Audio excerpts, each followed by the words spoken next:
guess what happened? Boom. I still got makeup on my skin. Oh, Amelia, that's not a good sign. I feel so bad.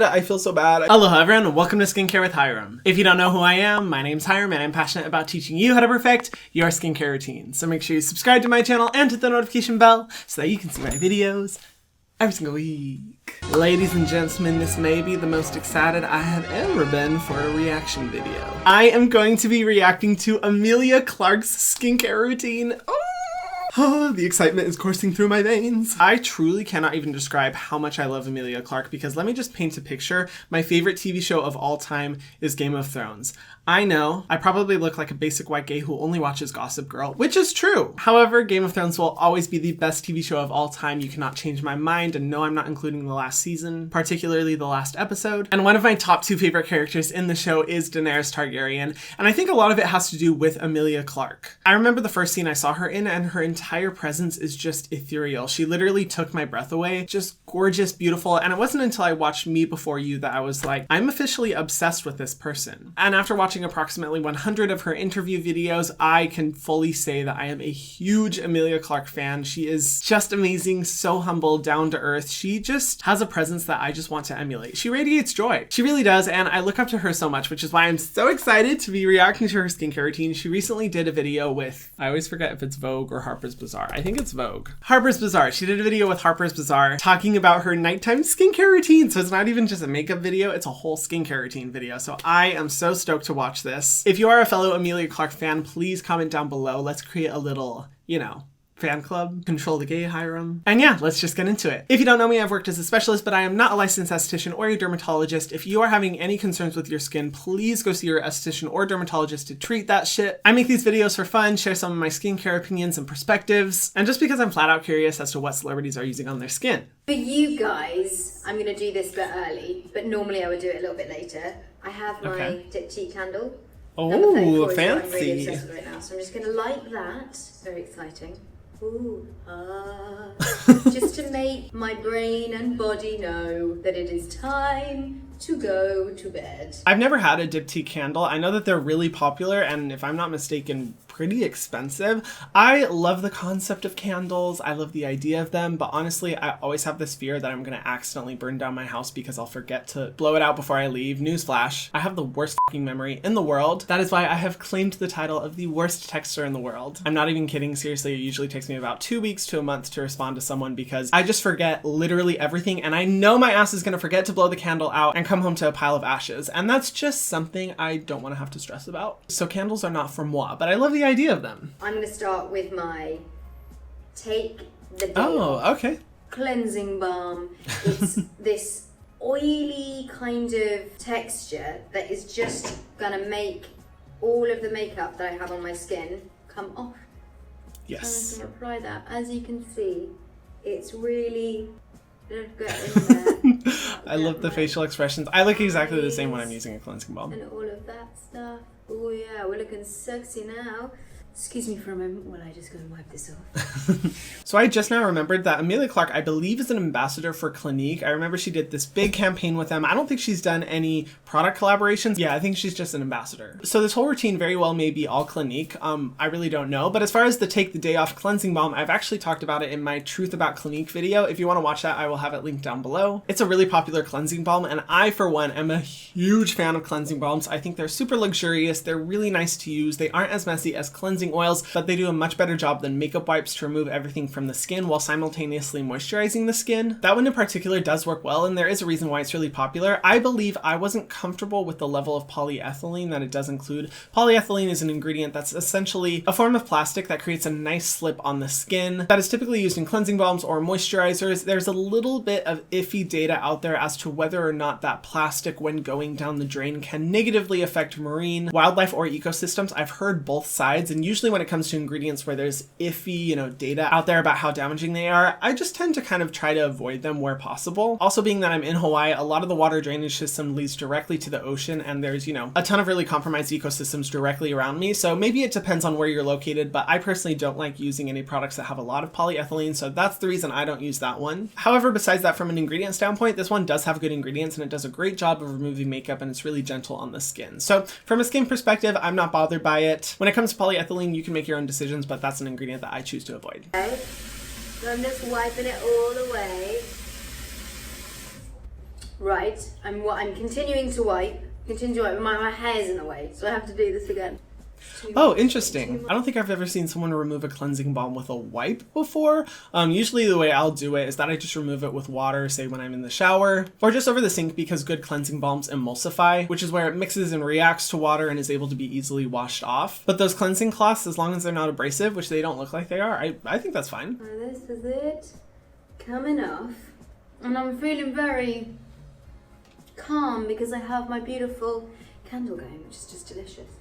She is going in a lot with the towel, which I always recommend a little bit of caution when it comes to removing, any eye makeup or anything with something as abrasive as a towel. So long as you're doing it gently, it should be okay, but just a word of caution out there. You always want to be really careful around the eye area. And now I'm going to use my All About Clean Clinique Oh, wow. Cleansing Milk.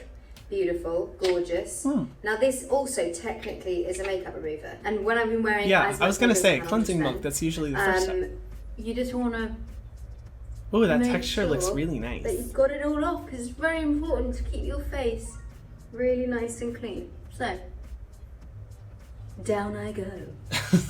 I really like her calm and genuine energy. I felt like if I were ever to meet her, we would just really vibe, but of course I would never be able to meet her because who the fuck am I? Oh, I wonder what her sign is. Not that I judge people based off of their signs. I'm just genuinely curious. Oh, she's a Scorpio. Oh, okay. I mean, every single Scorpio that I've met in my life, I really vibe with. I know they have a bad reputation and can tend to explode, but you push anyone to a certain point and I feel like everyone will explode. I like how authentic and no bullshit Scorpios are. Like what you see is a lot of times what you get, and they command some respect, which I respect. So she goes in with the second first cleanse product, which is the Clinique Cleansing Milk. Now that's really interesting to me because typically when people are going through their cleansing system, they'll just use like a cleansing balm, a cleansing oil, a cleansing milk, micellar water, or a makeup wipe, and then move on to cleansing. But she goes in with two first cleanses, which I think could be valuable considering that she probably has to wear a lot of makeup for any of her roles or press interviews or events or anything like that. On-camera makeup is a whole different gig. You have to powder the out of your face because lights tend to make your skin really shiny. So it's probably not a bad thing that she's using both, so long as she goes in with a really good cleanser to remove both of those products completely from her skin. I really want to see the ingredient list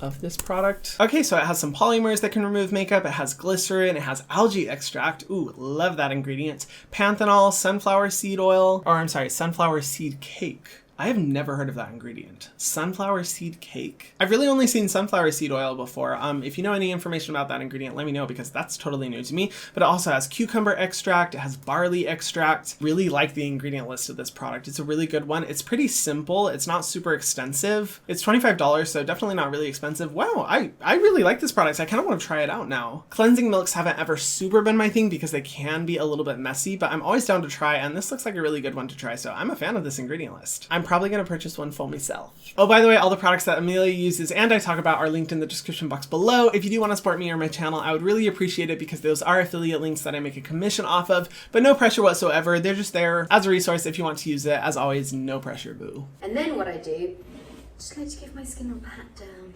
Or pat down dry because it's still a bit soppy and a bit wet. Interesting, she's... Hot. Hot. You guys are so lucky to get to see this. But now my skin is clean and it is dry. And so, what we do next is Clinique Clarifying Lotion. Oh. Favorite interesting. product. And this is 1.0 for me because I got that sensitive skin. Okay, so I actually don't know how I feel about that. I personally am not a fan of that cleansing system, and here is why. When you're using a product like a cleansing balm or a cleansing milk, they work really well as first cleanses to be able to break up everything that's on the skin to make sure that it can be easily removed by a good cleanser. But the problem is that if you keep those products on your skin and you don't use a cleanser afterwards to really get everything out, that dirt, oil, sebum, makeup is still left in your pores. And looking at the ingredient list of the cleansing milk, I think it's a great first cleanse. Do I think it's good as a standalone cleanser? Not necessarily. And I guess it really does come down to her skin, because maybe she has extremely dry skin, like using a cleanser will overly strip her skin, no matter how gentle it is, and then maybe it's okay. But I would say for most people, you definitely want to follow up with a water-based cleanser to be able to remove all the oil that's in the cleansing balm and the cleansing milk from your skin, so you don't struggle with pore buildup, blocked pores, breakouts, all those issues. If you leave all those elements sitting in your skin, particularly if you have oily skin, it can quickly become a wreck, because the product she follows up with afterwards is a toner, not a cleanser. So if I were to recommend a cleanser, say from Clinique, that does a really good job of cleansing the skin, that's not going to be overly stripping or irritating, the Redness Solutions, what is it called? Soothing Cleanser is a great one. It has squalane, it has glycerin, it has oat kernel extract, cucumber, barley, sunflower, caffeine. It has a bunch of great ingredients and works well as a water-based cleanser to really remove everything and make sure that you aren't going to potentially struggle with those side effects from leaving a cleansing balm and cleansing lotion on your face. And it is dry. And so, what we do next is Clinique Clarifying Lotion, my favorite product. Oh, okay. And this is 1.0 for me because I got that sensitive skin. Oh, she does have So sensitive skin. you don't Okay, wanna I wasn't do sure. anything any stronger than that. So, sorry, what I've done is I've just put it on this guy. And I'm just going to make sure. Okay, so I'm a little bit nervous to read the ingredient list of the clarifying lotion, because from what I remember, I cannot stand the ingredient lists of Clinique toners, primarily because they rely on some older science that says that denatured alcohol is like one of the best things that you can use in a toner, which I do dare disagree. So let me take a peek. It's the same one. I find this a little bit ironic considering she said she does have sensitive skin, because Lord. The second ingredient is denatured alcohol. The fourth ingredient is witch hazel extract, and it has ingredients like salicylic acid, which I love salicylic acid, I will say that. However, if you have dry sensitive skin, salicylic acid is definitely not an ingredient that you need to be using unless you're struggling with breakouts. And the reason I'm not a fan of denatured alcohol at a high concentration in a product is because if you have dry or even sensitive skin, it can result in some irritation and just a stripped moisture barrier. I think there are so many other better delivery agents out there that can work as a substitute for the ingredient denatured alcohol that will do a good job and don't have those possible side effects. And I know there's a big debate about whether denatured alcohol is okay to use in skincare versus not okay. If you haven't seen any sensitivity in your skin, that's a good thing, but for a lot of people, you can see sensitivity, and I just don't think it's a necessary ingredient in products anymore. I think there's so many others that can be used, and considering that toner is not a necessary part of your skincare routine, I don't understand the reason. What was the reason? I will say I am one of those people who does have reactions to denatured alcohol. When I apply it to my skin, cherry tomato realness. The Kool-Aid man has come to the party. I get really red and irritated, and I've noticed that a lot of you guys do too, which is why I'm like, unless it's absolutely necessary in a product, I don't see the reason it needs to be included, particularly at a high concentration. I don't think it's a problem to have denatured alcohol in a formula, but when it's the highest ingredient on the ingredient list, that's when I get a little bit concerned, because you can see some potential irritating side effects. And usually when I see witch hazel water in a product, for example, I'm not bothered, but when I see witch hazel extract, that's when I start to get a little bit nervous about some potential side effects. Plus it has dyes like yellow 5 and blue 1, which can also be irritating to the skin. I don't know. I'm not crazy about it, but I do find it interesting that that is her favorite product to use, considering she does have sensitive skin and what looks to be like dry skin. That's very interesting to me, because I would not think that this ingredient list is for dry skin. I like Clinique. I think they have a lot of really good products, but their toners are like the one product that I'm just like, I don't know. I just say if you want a good cleansing experience, just go with the Redness Solutions cleanser. I feel like it's a great way of getting good ingredients into your skin, getting that proper cleansing so that you don't even need a toner. I'm sorry, Amelia, I'm bashing your favorite product. Will you still like me? I am really quite rigorous about having very, very, very clean skin, but what you'll see now is you just see me do 2 cleanses, right? Mm-hmm. And guess what happened? Boom. I still got makeup on my skin. Oh, Amelia, that's not a good sign. I feel so bad. I feel so bad. I feel so guilty. I promise, Amelia, you're still my favorite person. So I remember seeing this trick when I entered the cosmetics industry, when I was in retail environments, and a lot of people would use that to sell toners. But what that always told me is that your cleanser isn't properly working if you see leftover makeup, dirt, and sebum on a cotton pad after cleansing. Realistically, toner should not be a cleansing step. That should be left all up to the cleanser. A toner should be focused on, say, hydration or skin soothing soothing abilities or exfoliation benefits, a toner should not be an additional cleansing step. And if you are using a toner to remove leftover makeup and dirt, that just means that your cleansing system isn't properly working. And I honestly think that would be solved if she just used like the Redness Solutions cleanser or a different water-based cleanser. I don't think she would see any of that leftover dirt and makeup. But if you're seeing some leftover on a cotton pad when you're using a toner, it means that your skin needs more cleansing and your toner should not be the product for that. I'm sorry, I feel guilty. To moisturize, baby. Smart, clinical repair. Ooh, okay. Serum. Wrinkle correcting serum. I'm sorry, it's not serum to give you wrinkles, it's serum to do the opposite. So I'm just going to do a couple of pumps of this guy. Just going to gently apply. I like how gentle she is with her skin. I mean, it's this guy really, isn't it? Largely speaking. And you must apply gently.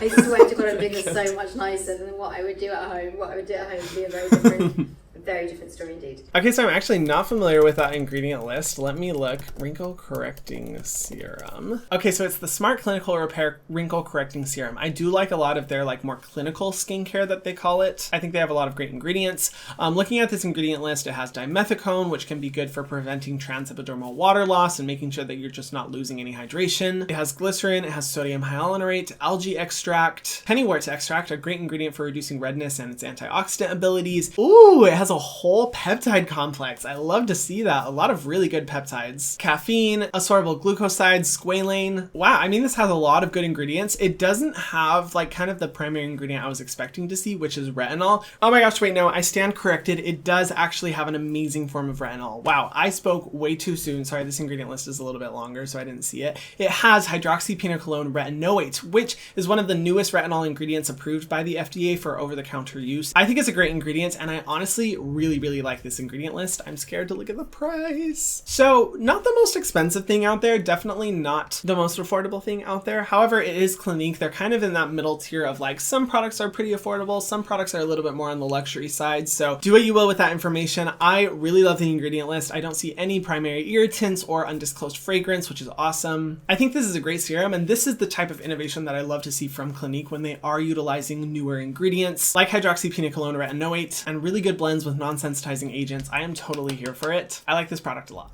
And then, my friends, we apply my favorite, my baby, the queen of the pops. And this guy is just delicious to put on because it is jelly. Ooh. This is quite fun to put on, and genuinely you don't need that much. Even that's quite a lot. So as you can see, I keep applying. You can't see because I keep doing it out of shot.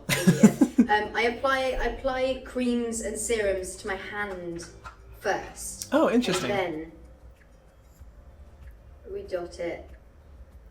We dot it. We dot it. I actually really like that because it'll help you make sure that you're applying the right amount to your skin. A mistake I see a lot of people make is just using way too much moisturizer because we're kind of conditioned to think that we need to use a lot of product to either see results or because like influencers and other people are using a lot of product on camera, when in reality, you really don't need to use that much product and you can make a little bit go, oh, sorry, I hit my straw. Oopsie. And you can use the leftover to moisturize your hands. So I actually really like that. Maybe I should start doing it. The Clinique Moisture Surge is a great product. It's one of my favorites, actually. I believe I talked about it in my Clinique video as well as to how much I like the formula and ingredient list. It's a nice gel texture that doesn't feel too heavy, but it does provide really good moisture benefits. You guys know I love gel creams. That's like my favorite consistency for a moisturizer. And if you are wanting that type of gel cream experience, that's a good one to go with. It does have 2 different dyes in it, which I'm not crazy about, but that's only really applicable if you do have any sensitivities to dyes. Overall, I think the ingredient list is really good. It has a lot of great ingredients for skin soothing, great ingredients for moisture, skin soothing, even damage repair. It's a great one. I'm totally a fan of it. Then apply this is the one I actually use. It's a little bit, feels like it's a little bit grubby. And it is my sleep mask. Oh, okay. So I pop this on. I put some wax earplugs in. So she basically goes to bed like an in-flight experience. Oh, okay, I like it. I mean, the benefit of sleep masks is that it'll help to prevent any like tugging, pressing on the eye area that could contribute to aging, because a lot of times the positions that we sleep can increase the potential for premature aging, which is the benefit of those. I have yet to really get into them. I don't know, I guess I just don't like having something like that on my face when I sleep. A lot of times when I've tried to use it, I will wake up and realize in the middle of the night that I frustratingly removed it from my face because I'll find it on the ground somewhere. So they've never really worked for me, but if you are going to get one, I recommend using like a silk one that's really soft, nice and non-abrasive on the skin, but hey, I like it. All right, so what are my thoughts on this routine? Well, I kind of have like mixed thoughts, but I'd say overall it's a good routine. I do like the majority of the products that she uses. I think where a little bit of my concern really only comes in the cleansing part of the routine. I feel like if she used a good water-based cleanser, then honestly, I would really have no issue. Oh, well, I forgot about the toner. I'm not a fan of the toner. If she just swapped the toner with a gentle cleanser, I honestly would have felt like this routine is just amazing. I understand that she does use all Clinique, which that's because she's contractually obligated to only use Clinique products. That's typically how ambassadorships work. However, I'm not mad about it because Clinique does have some really good products. And I think she used ones that really represent my personal philosophy on skincare, which is gentle but effective, barrier protecting products. I would have really loved to see if she uses a lip product because I'm always intrigued to see what people use on their lips when they go to sleep, partially because I'm always looking for really good lip products because my lips are always dry. Overall, I like how simple the routine is. I like that she uses a good treatment product alongside her moisturizer. She does a good job of being really gentle on her face. Just work on that cleansing and toning process, and I think she's great. Of course, my dedication to being an Emilia Clarke fan will never change. I love her. I'm so excited that I got to see this routine. This was so much fun. Honestly, I could watch videos of her all day, and Emilia, if you are watching this, holy shit. I just got really nervous all of a sudden. But if you are, thank you for being such a positive beacon in the world. We need more people like you. I think you're doing an amazing job and just providing so much light in all the roles that you do and the way that you carry yourself, and I just really look up to you a lot. What do you guys think of this routine? I would love to know your thoughts. Please let me know in the comment section down below. I can't wait to read them. And if you haven't already, be sure to subscribe to my channel and to the notification bell so that you can see my videos every single week. And I will see you guys in the next video. Mwah.